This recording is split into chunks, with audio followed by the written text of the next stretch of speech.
My goodness, Disney is on a roll! Seriously, movies out every month since March? Jeez.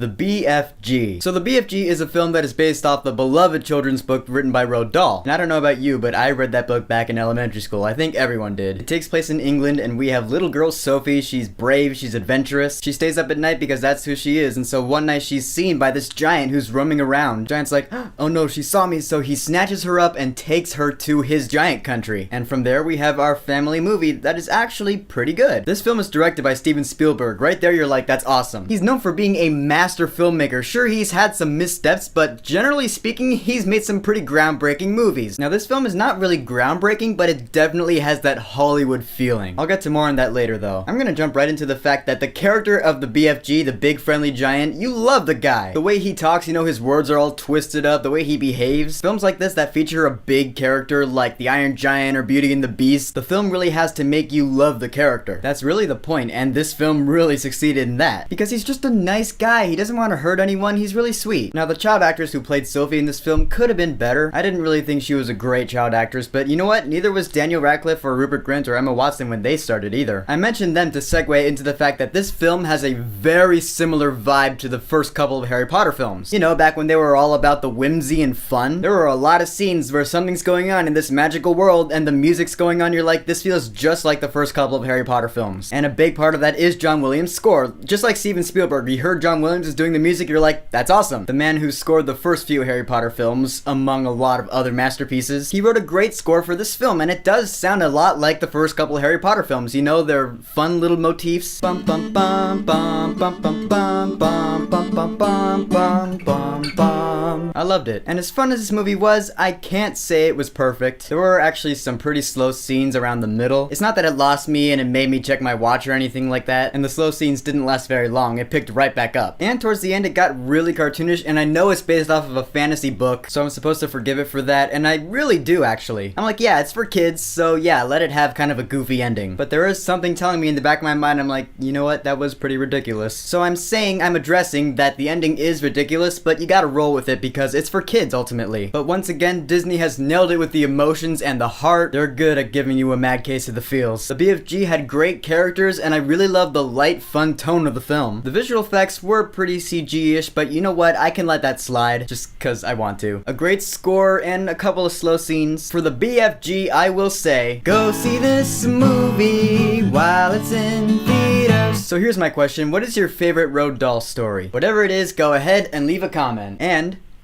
don't forget to subscribe.